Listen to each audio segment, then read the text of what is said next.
I'm honored to be here. As Patricia said, this is a little bit of a jump for me in terms of my books. I am someone who absolutely loves the power of a well-chosen word, the power of a sentence that empowers a story. I am someone who will, yes, geek out over grammar. And I have been someone who loves that space where the right brain and the left brain meet. So for me, this novel, The Baba Yaga Mask, is very exciting for me because it is taking kind of my love of communications and grammar and novel editing and family stories all into this whole new place, because I've been working on this novel for a number of years behind the scenes before any of those three came to be, before I even got my literary agent and all of that stuff. The Baba Yaga Mask has been a project in the background that was just kind of chugging along, because sometimes as authors, there's a story we know we need to tell. And I'll get into more of that later. But as I have all of these pieces of me together, this love of language, this love of storytelling, and this fiction story that I've been working on, I was trying to figure out, how does this all come together? Where is the point where my brand comes all together on all of the projects that I adore? And I realize that it all comes together with Ukrainian Easter eggs. In Ukrainian, the word is pisanka. And so Ukrainian Easter eggs, we've seen them before, even those who know nothing about Ukraine, those who didn't know where it was on a map 3 months ago, those who didn't know anything about Ukrainian culture. Usually people have heard of Ukrainian Easter eggs. And the Ukrainian word, as I said, pisanka, comes from a root word in Ukrainian. And that root word derives from a verb that means to write or to design, because these eggs are so much more than something that is just beautiful.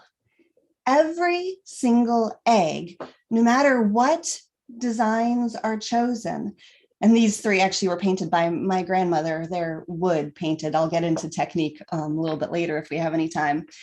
But every single one tells a story. It's not just a beautiful artifact. It's not just a decoration for the holiday.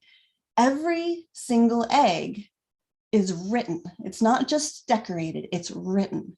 Because every single choice of color, every single design, it is a symbol for something. For example, this kind of netting design that you see, that is a kind of catching of the right and letting the wrong go through, kind of a sieve. You catch the right and you let the wrong go through, reminding yourself the difference between right and wrong. You have, for example, let me see, grains, these little sheaves of wheat for health. You have flowers for joy. You have triangles for knowledge. You have these little curves that are called wolves' teeth for strength. Every time an artist, usually traditionally female, passed down generation to generation in Ukrainian families, design these eggs, sometimes it's a wish. Sometimes it's a manifesto. Sometimes it is something that is a story of preserving this moment in your life.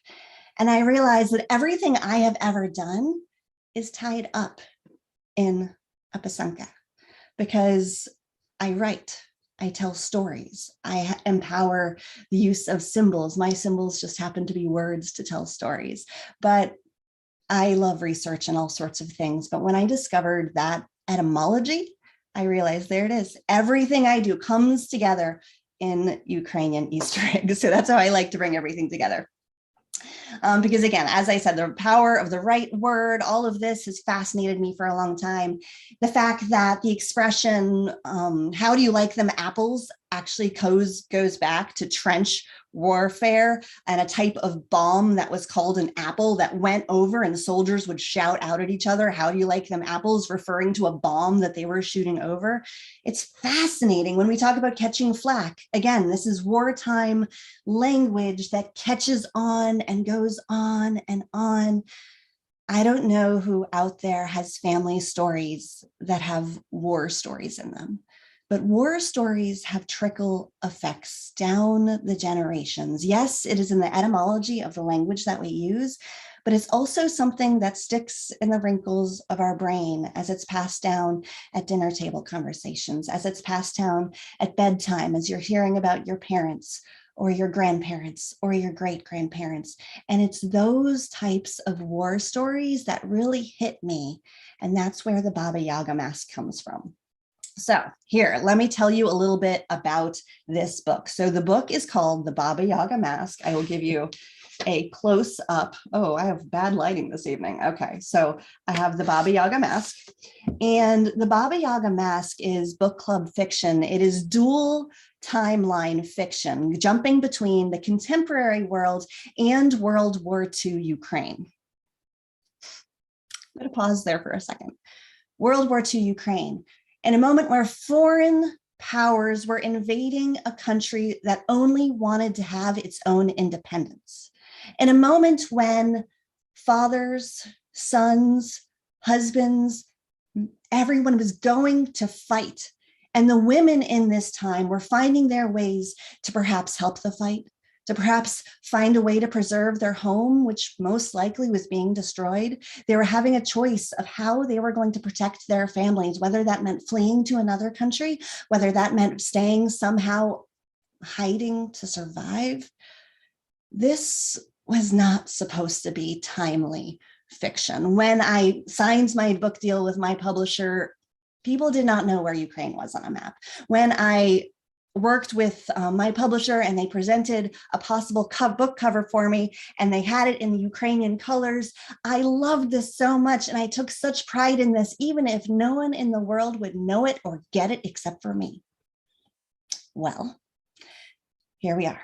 And the world needs to know these stories. Now, as I was writing the Baba Yaga Mask, I was writing it to honor three specific things. So I wanted to speak for a few minutes about the three ideas I really wanted to honor as I was writing this book. And after I go through these three ideas, I will give you a little bit of reading. So let me know if things come up as I go, but otherwise we'll save Q&A for the end and let me dive in. As I said, there are so many stories that trickle down for every single one of us. Maybe it's war stories, maybe it's family legends and lore. The first thing I really wanted to honor with this book, and it was something that I had a desire since I remember I was in 4th grade. And I remember thinking, I know all of these Ukrainian World War II stories, but nobody else knows these stories. Nobody else knows these ideas about this moment where the educated were killed because those were the thought leaders who might stand up to people. Nobody knows about the moment and the boldness of facing death and standing up to first the Soviets, then the Nazi Germans, when different foreign powers were rolling in from different directions. Nobody knew the story of how in 2 weeks in 1941, you had the Soviet forces that had been in Ukraine for a long time. For 2 weeks, they were pushed out, and especially in Western Ukraine, around the city of Lviv, which we hear on the news all the time right now, there was an independence movement fighting to get Ukraine back as its own independent country. In this moment of history, you had Nazi Germany coming from the other side, and there was this moment of debate saying, are the Nazi Germans going to help us push back the Soviet rule so that we can be our own country? And there was a lot of propaganda and there was a lot of momentum where people said, yes, they will help us push Russia away, so they will help us have our own country. And other people said, wait a second, we just saw what they did to Poland. We should not trust Nazi Germany. So you have all of these different thoughts of what's happening around Ukraine in 1941. And in June 1941, for 2 weeks, Ukraine had its independence. It was its own independent country for 2 weeks. Soviet Russia was pushed away. Ukrainian pride was there, this fierce determination, which you're seeing on the news still today. They had independence for 2 weeks, and then Nazi Germany swept in. And I know many stories of those who were told that you can either go to concentration camps or you, Ukrainian army, can go and be the front lines of the Nazi Germany army. And of course, the front lines of a trench warfare situation obviously does not end well. I've been hearing these stories since I can remember. Every year as a child, I grew up spending about a month with my grandparents down in Florida in this unique little neighborhood that, of course, when you're a child, you don't realize how unique things are. But in this unique little neighborhood on the Gulf Coast of Florida, where no one really spoke English, almost everybody in this neighborhood had somehow found their way out of Ukraine, many of whom went to Winnipeg, Canada, many of whom ended up going to different locations, whether it was Chicago, whether it was Rochester, New York, doing all sorts of things. And then this group managed to retire in this little community on the Gulf Coast of Florida.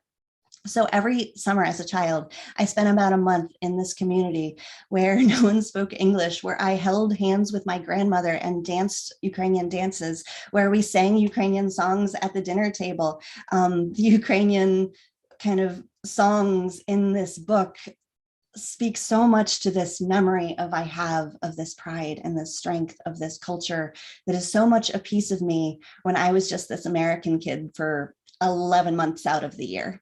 But I had this summer experience where I heard all these stories and it just haunted me. So the first reason I wanted to talk, or I wanted to honor as I was writing the Baba Yaga Mask, is this idea of there are so many stories in the world. And yes, I'm talking about Ukrainian stories, but we as readers need to seek out the stories we do not know, because there is so much we can learn about the world and other places and other cultures and other people if we dare to read, whether it is fiction or nonfiction, to soak in those cultures. The first thing I wanted to honor was this idea that I was not seeing any stories told about Ukraine.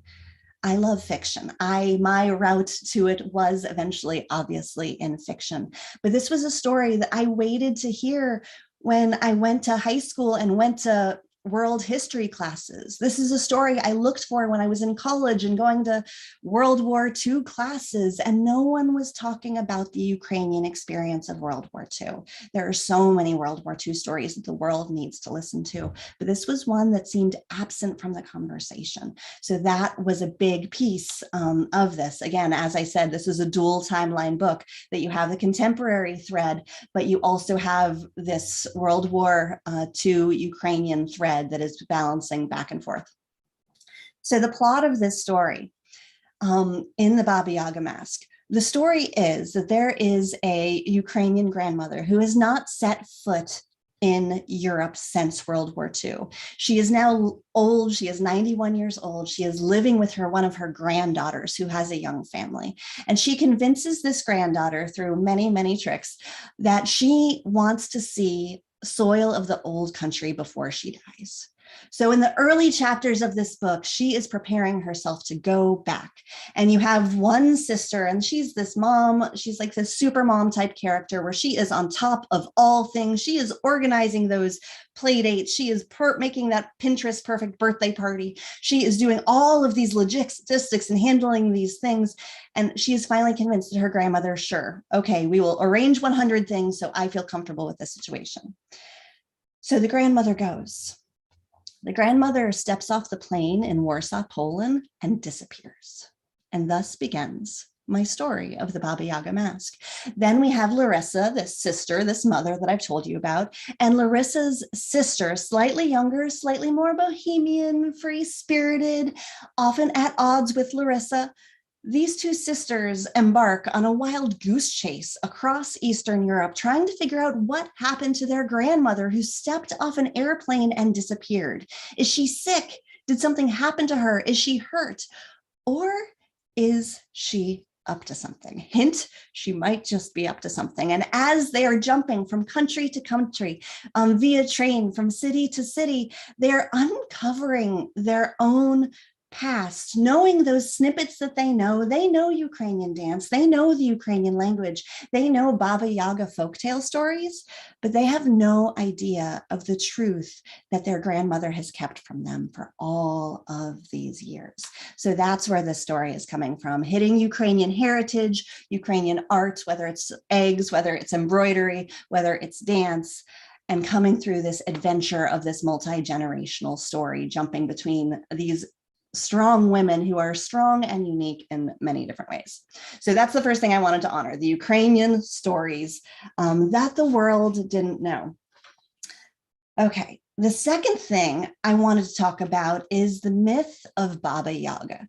Now, those of you listening, maybe you have heard of Baba Yaga. I've been discovering, of course, how many people have no idea who Baba Yaga is. And you know what? That's absolutely wonderful, because reading, we learn, right? So Baba Yaga is this fascinating character. She is a witch. But she's not just any witch. She's not a Disney villain. Baba Yaga is so much more complex than that, because Baba Yaga is this woman who has this long bony neck and these little, and she has this long pointy nose, and she lives in a house that stands on chicken legs in the middle of the woods. And if someone were to find Baba Yaga's house, the house on chicken legs might just stand up and turn around if it doesn't want you to be there. If you are persistent, the house will not only just turn around so you can't find that front door, it will stand up and just run away. Because how cool is a house on chicken legs in a folktale? The yard around her house, when it chooses to be in one place, is made out of human bones, with a lock on the gate made out of a human skull. She's just creepy and cool. But again, she's not just a normal witch, because in many, many traditions, Baba Yaga is not just this evil woman who will eat you up for supper. If you prove yourself to Baba Yaga, in many traditions, if you are smart, if you are kind-hearted, if you are brave, if you are fierce, you will earn her respect, and she will do whatever you need. She is a fairy godmother for those who prove themselves to her. Just think about that in terms of the canon of folklore and folktale that children, yes, it's good to be afraid of the big bad wolf in the woods, because stranger danger. There are lessons in stranger danger. But Baba Yaga is so much more than a stranger danger tale. Do not go with the stranger in the woods into her house because she might eat you. This is a good lesson, but Baba Yaga is more complex. Baba Yaga will help you if you prove yourself. There are so many wonderful stories where she gives all sorts of wild trials for someone to get through. She throws a big bucket of dirt that is mixed with poppy seed. So think about what a poppy seed is. If you've ever had a poppy seed muffin, like a little black dot of a seed, a bucket full of dirt and poppy seeds, and tells someone, okay, you need to go separate that. But if you can separate that and obviously not be so frustrated and deal with it in your own way, then I'm going to help you. She gives absurd challenges, but she's always looking for intelligence, bravery, good-heartedness, and a fierceness, because these are traits that better the world. So with my story, Vera, this 91-year-old grandmother, loves this concept of the Baba Yaga. As she's helping to raise her granddaughter, she tells them Baba Yaga tales, which, as the story goes, the sisters whisper these tales back and forth among each other like codes of bravery, like codes of reassurance, as they're on their quest for their grandmother. Because you know what? In the grandmother's name is Vera. In Vera's head, Baba Yaga has so much to teach, but she also has a power that, have you ever had a moment where you feel like, what's going on with the world? What is the world coming to? I know in recent days and recent weeks, all of us have had this feeling. Disturbing how often we have had this feeling about what is going on with the world. Well, Baba Vera's thought, and this is an early thought, this is nothing that gives away any plot, is that maybe she should become a Baba Yaga of the woods, because then she can scare the world into being a better place. Now, is this kind of a wild idea of an elderly lady? Maybe, but maybe there's a backstory there. Maybe there's some complication. And you know what? We all need to find a way to make the world a better place. So you know what? This is one idea that, who knows, maybe it's worth trying for her. But Baba Yaga is fascinating. Ukrainian folklore has fascinated me ever since my childhood. And Baba Yaga is not the only Ukrainian witch. Baba Yaga is a witch that exists in Russia, in Slovakia, in all of Eastern Europe have different versions of Baba Yaga tales. She is not uniquely Ukrainian. But as I was growing up, I found this strange duality in that my grandparents, who were deeply, deeply religious, Ukrainian Catholic, my grandfather during right before World War II was actually training to become a priest. And the conversation about Ukrainian Catholicism being different from Roman Catholicism, because Ukrainian Catholic priests can marry. So that's a different conversation. But my grandfather was deeply religious man. When I spent my summers with my grandparents, we went to Ukrainian church where, again, not a single word was in English. But at the same time of going to these deeply religious services, then later that day, I might hear a comment from my grandmother, oh, just watch out for so-and-so down the street because she's a vidma, which is a different style of witch than a Baba Yaga. A vidma is way worse. And she said, just so you know, make sure you're extra polite if you happen to see her walking her dog or something later, because she just gave the evil eye to so-and-so down the street. He was sick for a week and she's been kind of in a bad mood lately. So make sure if you see her to be extra polite. So what is this world for me as a kid that was deeply religious, yet still had this folk lore as a deeply entrenched piece of it? And this is where I play a lot of in this book. Research is such an important piece in any book that is playing with history, any book that is playing with culture, any experience from memories is quite subjective. And of course, my family's Ukrainian experience is different from other people's Ukrainian experiences. But as I was working on my Baba Yaga research, as I was working on my historical fact checking, as I was working on respecting the different populations that show in this novel, from the Romani people who are to all sorts of things, I felt it was very important to get all of this right. So I really had the pleasure of working with academics from the University of Central Europe in Budapest, across the United States. I had the joy and pleasure of working with so many people just to make sure I could get these stories as accurate as possible, because while fiction, there's truth to be told. There's truth hiding between the lines. These characters obviously are fiction. None of them are based on my direct family members or anyone I know. Characters are 100% fiction, as is this quest for the lost grandmother, and all of the emotions and stories that go along with it.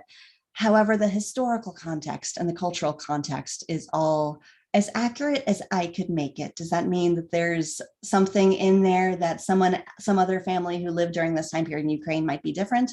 Of course, because life is subjective, memories are subjective. But I tried as hard as I could to get all of these details nailed down in the right place. Okay, so the Baba Yaga Mask, the three things I was honoring. The truth of Ukrainian stories, because there's so much power in learning other cultures. And I always thought my background was one that the world didn't know and needed to know about. So that was number one. Number two, the power of folktales and how the desire to make the world a better place can really exist within the stories that we grow up hearing as children, and how fascinating that is. And of course, Baba Yaga, she's just awesome. I love her so much. And if anyone has any more questions about her, I will tell you all about her because she's just awesome. The third thing I wanted to talk about is just this idea about how women can be powerful in so many unique ways. There are so many conversations about mommy wars, about working women versus people who are stay-at-home mothers, versus what does strength mean as a woman, and how are women respected, and how are women heard in conversations or talked over in conversations. How is the work people do with their lives understood, whether that is a caregiver role in any capacity? There are so many different ways a woman can be strong. And that's what I really wanted to play with my three major characters here. We have Vera, who you see her in 1941 as a teenager, and now you see her as a 91-year-old old woman in my plot. You have Larissa, who is this mom who is juggling all the things. And you have Ira. Her name is Irina, but she goes by Ira. And she is this bohemian free spirit who has this gut instinct about all things that she trusts, and she just follows her gut. And you know what? It leads her to some amazing places. And that's amazingly profound too. So it's kind of fascinating to play with this idea of mother's intuition and gut instincts and familial bonds, because even though women across generations or even within the same generation of a family can be so unique, there are so many ways to be strong. And I really wanted to play with that in these characters and how they saw each other's strengths sometimes as weaknesses, because it was just a different point of view, and about how sometimes you can come to flip that on its head of something that you would really just roll your eyes at a sister or a family member that you just know she's always like this, insert this of something that's popping into your head right now. But you know what? Maybe that specific thing is actually the greatest strength ever.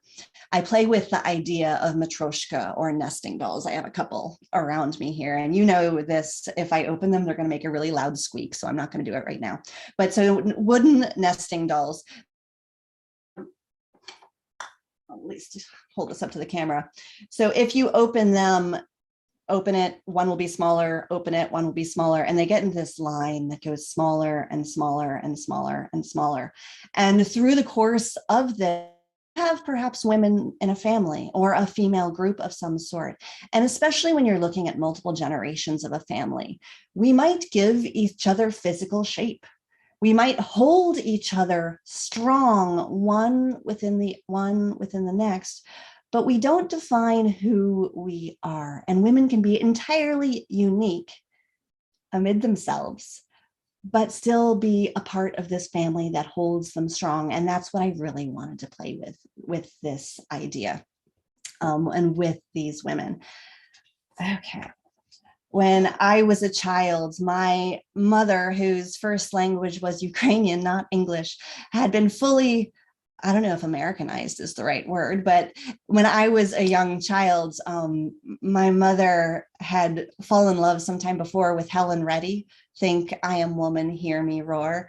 And I have these memories of being a very, very young child and my mom putting Helen Reddy, I Am Woman, Hear Me Roar, like full blast on a record player. And I don't know where the rest of my family was when this was happening. That's not part of the memory.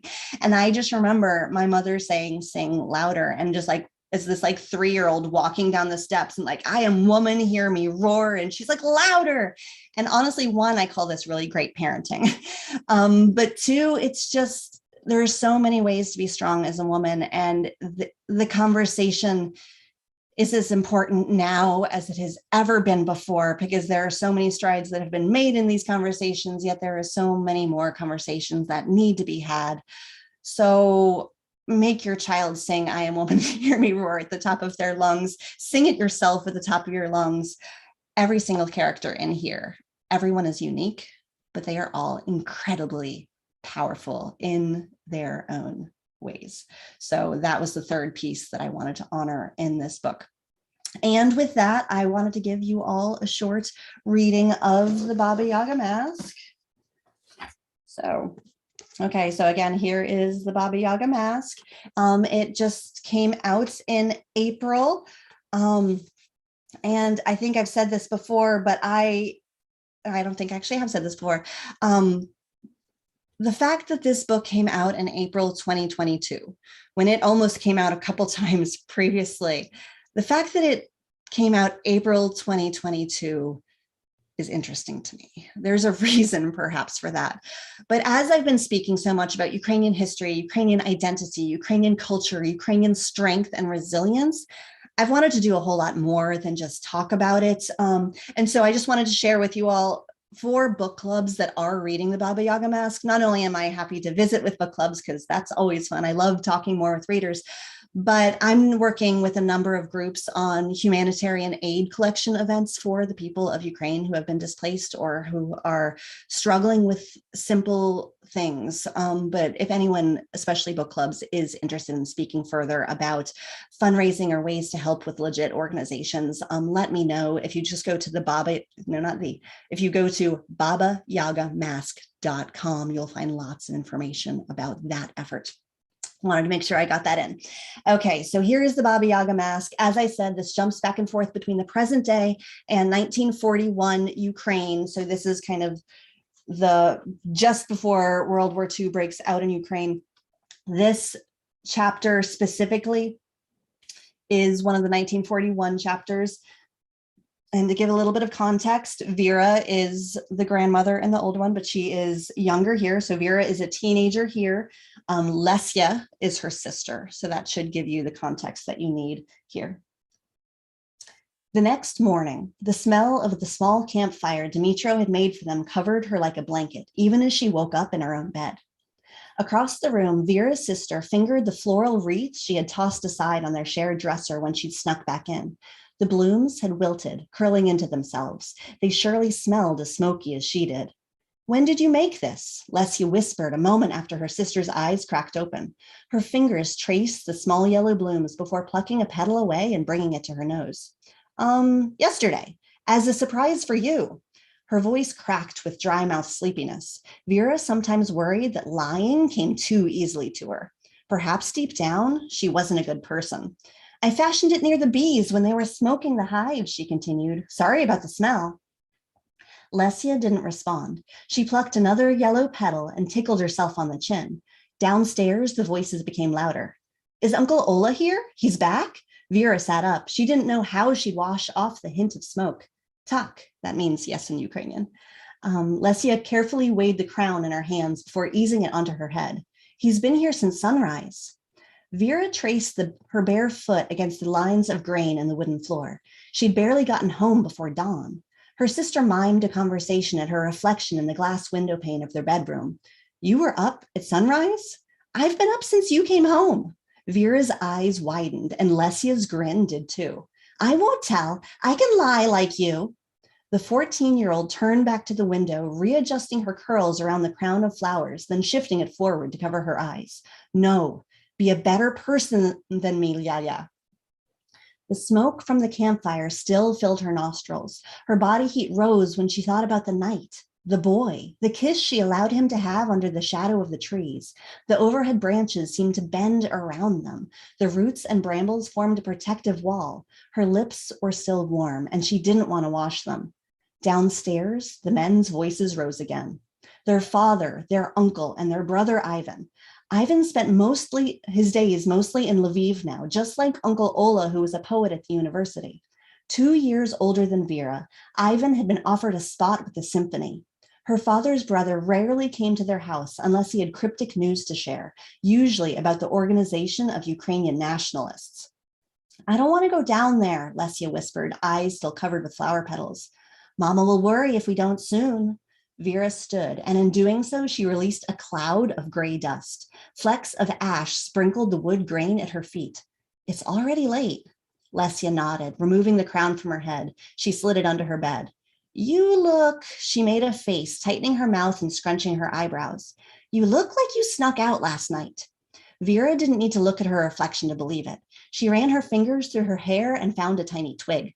Lesia handed her a brush. After weaving a fresh braid and fastening it around the crown of her head, Vera crossed the room to their washing bowl and splashed her face, rubbing the cool water into her temples and the corners of her eyes. She pulled a wet rag lathered with sweet French lavender soap across her neck, her arms, anywhere the tiny remnants of flame hid, but not her face, not where his hands had rested on her cheeks, nor where his lips had met her own.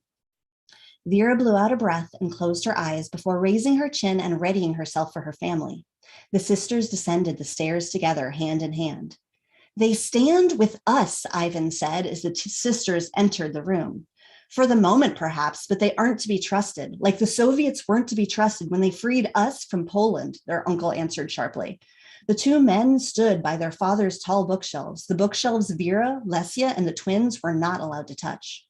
Their father sat next to them in his favorite armchair, short and thickly upholstered with a button-tufted back, dark green to match the sunflower leaves their mother always said.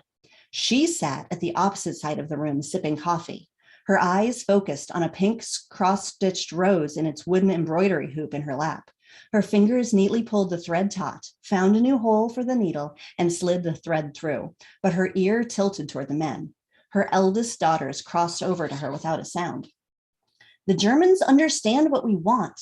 They can help save us from the communists, Ivan pressed, bringing a hand to his brow. Or they can do to us what they did to Poland. Vera thought of the big Russian parked in his truck on the road by their sunflower field. His arms were as thick as hams, not so different from the Russian soldiers in town, like the one who had backed her between the buildings, breath like sardines, a grip like a machine. She almost wanted to cross herself thinking of Dmytro saving her that day. Was that sacrilege? She took a seat next to her mother and picked up her own embroidery. Her body warmed at the thought of his grip around her instead. Definitely sacrilege. Her mother nudged her toward the kitchen, toward the breakfast rolls, cheese, and thinly sliced meat she had already set out for the men, but Vera shook her head. Lesia tiptoed past them both, toward the promise of food. They could free us from another forced famine, like in the East. They could free us from the jailing and executions of anyone who dares to write or teach or paint the truth. Ivan tensed his fingers as if he held his viola. Why do we need liberators? We need to free ourselves. The OUN. Vera's mother stiffened and wrinkled her nose, turning to her daughter. Vera bit her lip and dedicated herself to her embroidery hoop. She worked on a new blouse. Its black and red cross-stitch design would match the poppies in her hair for her friend's wedding in the summer. But her mother's eyes didn't look away. They admonished her without a word, and Vera took the reprimand. She knew she deserved it, though for last night with Dmytro, she would take this 100 times more. Her mother's disappointment didn't bother her as much as it used to. When she met her mother's gaze, she wordlessly apologized and waited for the stare to soften. Her mother had been so beautiful once, but at times the woman looked little better. But at times the woman looked little better than a Baba Yaga. There could be worse things, Vera supposed. There was power in being an old witch. And I'm going to stop there. All right. So this is the Baba Yaga Mask. Again, packed with Ukrainian history, Ukrainian folklore, Ukrainian art, Ukrainian dance, all of this from the perspective of two Ukrainian American sisters two Ukrainian American sisters who both are trying to understand where they fit in with their own cultural heritage and where they're falling in with their own family heritage. So I will take a pause there to see if we have any other questions. Patricia, are you with me? I'm with you. Hi. Hi. Well, I'm so glad to have been able to listen to you read, because it puts your lifeblood into these characters, and it's so gratifying to hear that. Well, one question: what was it like to make that transition from guiding people to writing yourself as and a novel as well? No, absolutely. And that's a great question. And it's one that I'm getting a lot these days because professionally, I have been a fiction editor for over a decade and writing about storytelling and all of this. So when I work with my editing clients, or when I am working on books about editing or language, that type of thing, I geek out over this stuff of just the power of a well-told story, because stories have so many powers. They help us understand ourselves. The writer of a story understands themselves through the process of writing, whether it's fiction or nonfiction or whatever it happens to be. The reader can learn, they can be entertained, they can be inspired. There's so much that a story can do. And having in the back of my head just this power of story and how it can influence us. And so, yes, I had this Ukrainian story in the back of my head for goodness, like decades of just, but what's the angle? Because I knew I wanted to have this Ukrainian story with some traditions, with some World War II, but what's the story? And it really hit me. It was about, and I had even done this massive trip across Eastern Europe in preparation for the book that I knew would someday be, because I knew that there's a story here. I just need to find it. So really everywhere in this book, and really we are going across multiple countries of contemporary Eastern Europe. I have been to every single one of these locations, and I'm writing this from my own travel logs and experiences and photos and all of that. But the transition for me is I was writing it in about 2014.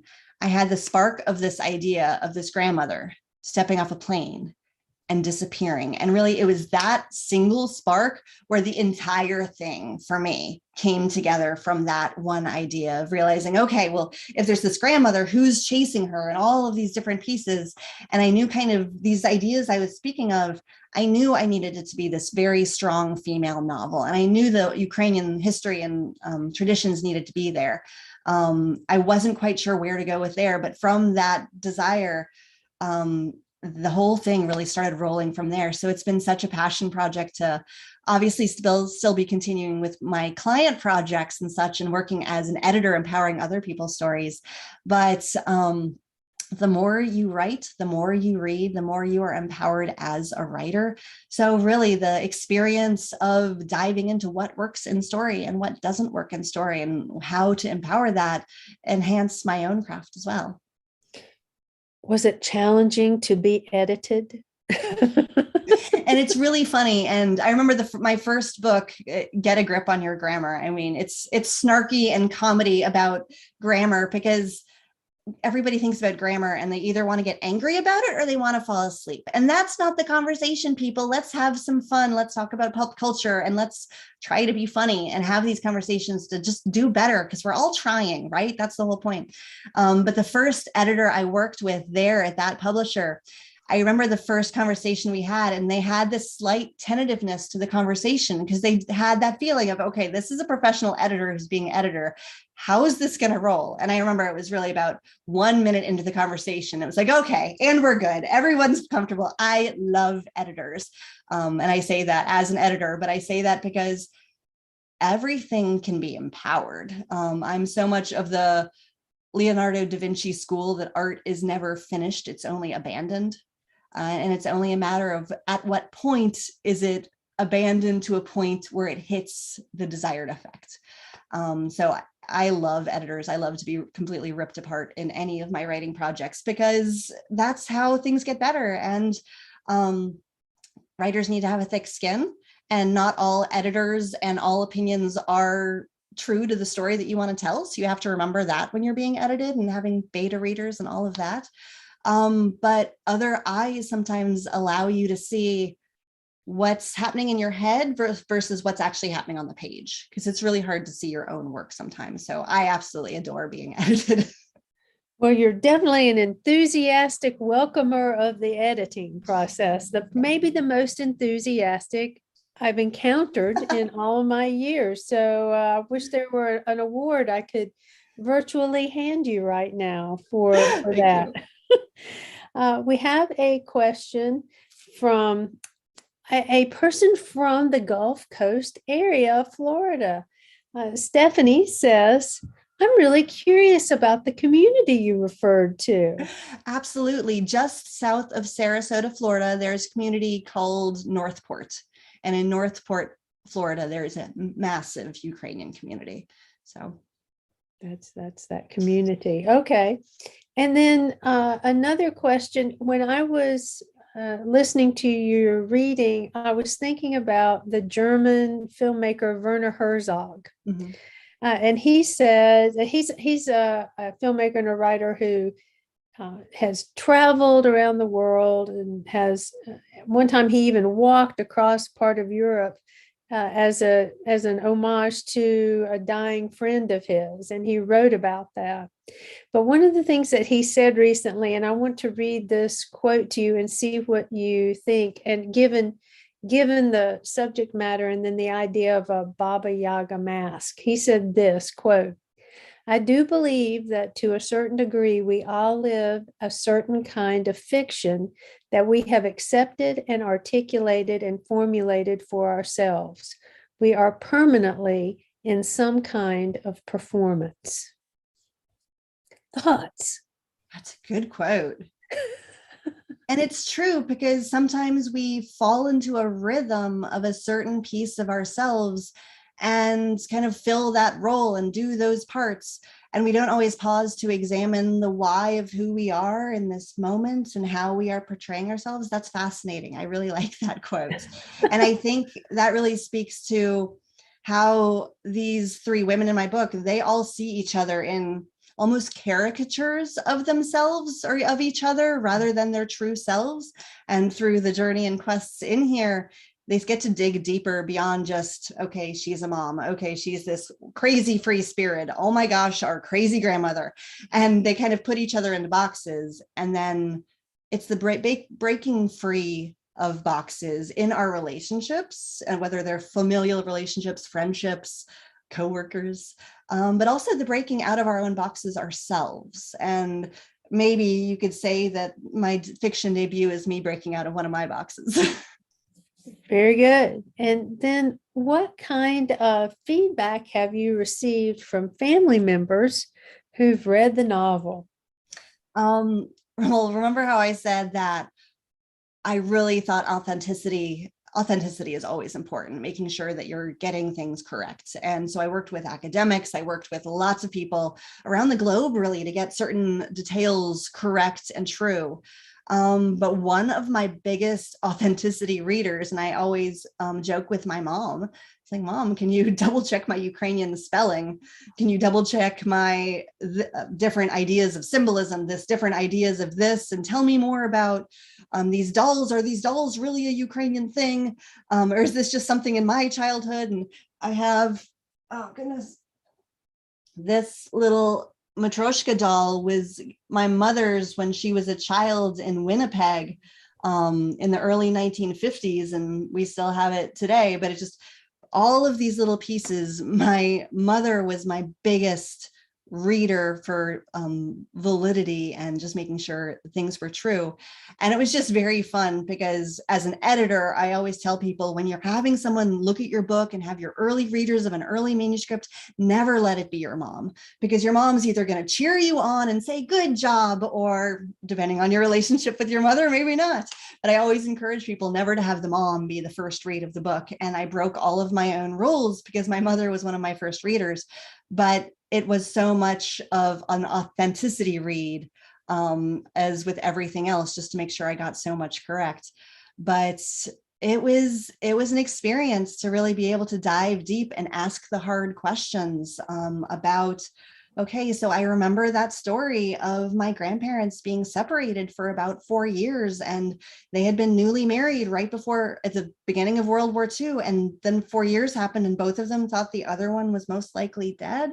And so we had to go into all of these really hard stories, because again, my characters are all fiction, but I just wanted to see if I could understand the emotional journey of that as well as the historical timeline of that. So we went pretty deep into a lot of contexts, and it's great because I have all these recordings now of my conversations with my mother about all of these family stories that I'd known, but unfortunately we don't have my grandparents anymore to hear the first person account of certain things.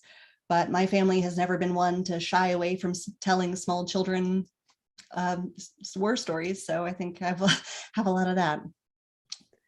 What is it like to release this book in the midst of the war in Ukraine, which has been ongoing, but it's really heated up, of course, clearly. What's that like for you, and what's been the response from people who have been a part of, really the diasporas from Ukraine? Right. Well, this book came out the first week of April. So if you can think about the timeline of what's been happening in Ukraine, this was like 3 weeks after stuff really started getting scary over there. About 2 weeks, 3 weeks, somewhere a couple of weeks before launch, I honestly had a publicity freeze, where I just said, I'm not comfortable of how do I talk about my new book? Check out my new book with all of this happening in the world. And it was a little bit of a pause to, yes, I'm talking about history that needs to be understood, but how do I have that conversation and not be this one person standing on a soapbox talking about this history on the brink of war? How do I have this conversation? So I really had this freeze for about 5, 6, 7 days of, I need to collect myself. I need to gather with my community. I ended up going down to Florida during this time, and went down to Northport, Florida, as I said.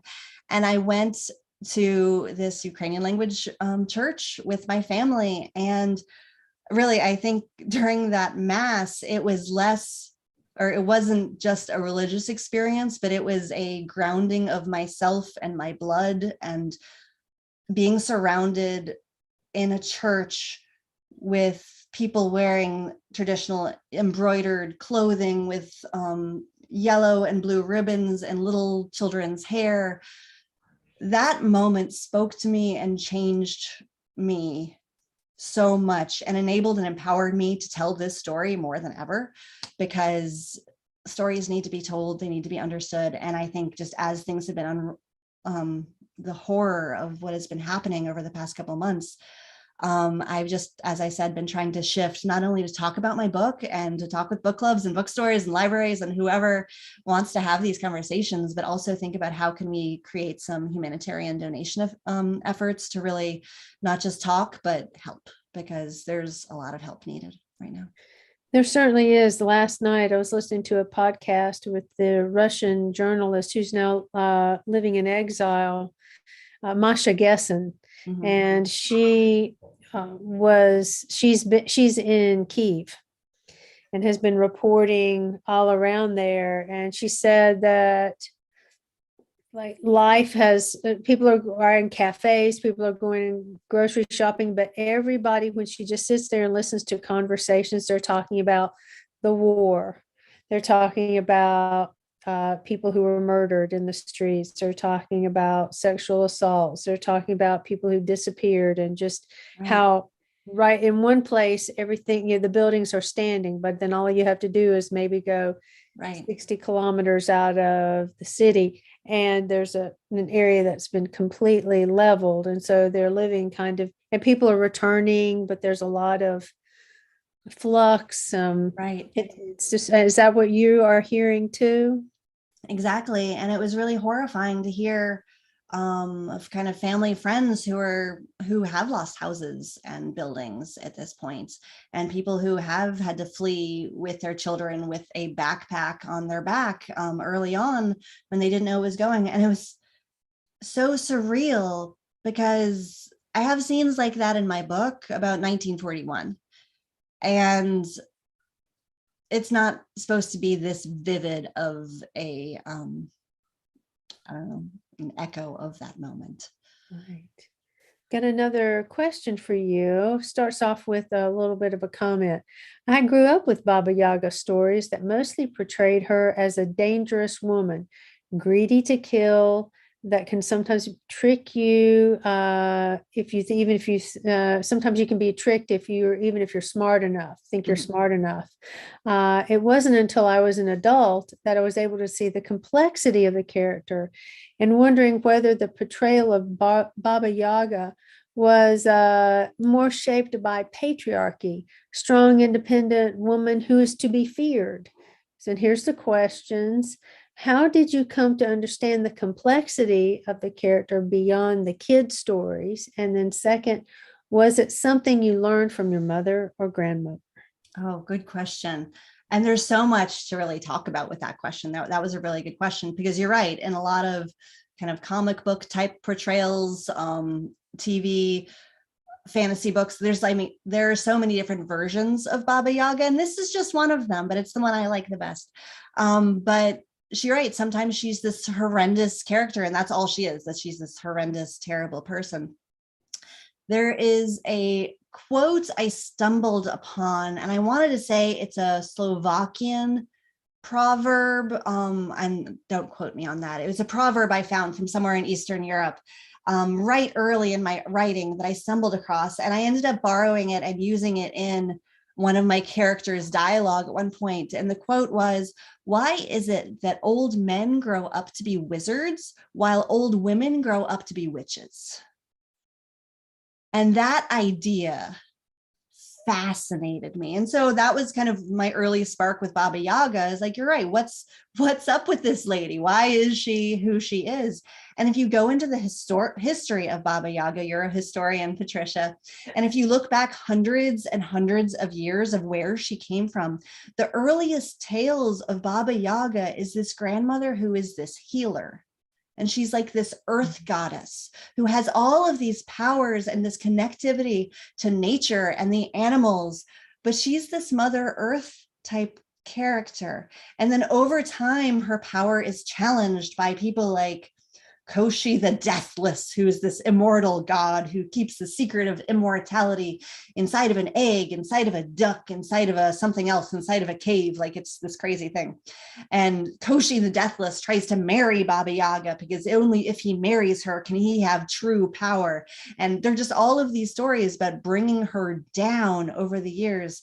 And think about society in so many different ways. And as this question said, just the patriarchy about, we don't need to respect women as they get older. They should be invisible. We should be scared of them, not listen to their wisdom. It's only the old men who become the wizards, the old women become the witches. And that fascinated me. So yes, Baba Yaga, there's so many different versions of her. So yeah, that whole idea of witches and wizards fascinated me. That's where I started digging into her complexities. And again, they're depending on what region you're talking about, or even just what family you're talking to, you'll hear different Baba Yaga tales. And in terms of Baba Yaga herself, she's one I was familiar with, but she's not one who was honestly a central folktale I grew up hearing even. She was one that I knew, and I knew the difference of the Vidma witch, who was like pure evil. And then there was Baba Yaga, who is not as bad as this one. So I just had this idea of, well, why was she not as bad? What's her story? What's her history? What's going into it? And then when I found so many legends about this duality, or no, she's even more complex than that, of this identity of sometimes witch, sometimes godmother, sometimes feminist, sometimes Mother Earth. She has so much history to her, and she's not just someone to be burned at a stake. She's someone who is complex, and I think that's interesting. You remind me of a conversation. We're at the top of the hour, but if we have a couple more minutes, maybe just to wrap up with a few things. An author who's a journalist, Catherine Miles, was with us a few weeks ago, and she has written a true crime book, but her next book is going to be about Mary Dyer, who was a friend and neighbor of Anne Hutchinson, and Mary Dyer was hanged as a witch. And so Catherine Miles is looking into that whole history of witchcraft in New England. And we talked about a book called Devil in the Shape of a Woman, and Puritan ideas about witches and women. And so I really see your book and your research, this fascinating research of mythology and imagery and cultural context, as really contributing to that history and those studies. So thank you so much for that. Now, of course, you're embarking, or you have embarked upon this book tour. Is it too early to say what's next? No, not at all. I'm well into my next novel, which I'm really excited about. Hoping to finish my rough draft before the end of the year. So, I mean, we're a couple of years out from any sort of publication happenings, but yeah, I'm pretty deep into it. And I think I don't know if it's the fiction editor in me or what it is, but this idea of the trickle effects of story, and about how this story that's kind of in the background between the brain wrinkles of our culture, that everybody knows this story, and kind of how it percolates through. So my next one is about a muralist in contemporary Virginia who thinks that there are so many stories that are not in the history books. So she's on a mission to uncover little known stories of her city, and she is painting them at night. And nobody knows who she is. And so she's just putting these like snapshot murals all over the city that are uncovering these stories of who the city is, who the American South is in particular. Because while obviously I have a Ukrainian background, I also grew up in Virginia, and there are complexities to confront in Virginia, as with so many other places. And so she's trying to expose all of these, but not be in the spotlight. And through the course of this, uncovers some really terrible personal family history, and then has to confront her own family story that's tied up in, kind of eugenics and all sorts of other things of Virginia. Little known history just fascinates me. But anyway, that's actually tied in a lot with kind of the Alice in Wonderland tales that I'm pulling together through all of this. So that was a terrible pitch. So I apologize for a terrible pitch of a book, but it's all about art and early 20th century Virginia history that's little known in the mental health arena, tying in with Alice in Wonderland. I don't think that was a terrible pitch at all. I was reeled in completely, and I think you're still polishing and shaping that Yes, clay. it's still right? working, but Yes, I love it. It's been so wonderful to hear you read and to talk about your book, The Baba Yaga Mask. For those of you who joined us and asked questions, we thank you so much for being a part of our virtual community tonight with Kris Spisak, who is on this book tour for a fantastic and enriching, edifying exploration of family, of identity, of the Baba Yaga and myth. Kris, thank you so much for joining us at Malaprops this evening. Thank you so much, Patricia and Malaprops. Thank you guys for everything you all do. Indie bookstores are the lifeblood of the reading world. So thank you for what you do.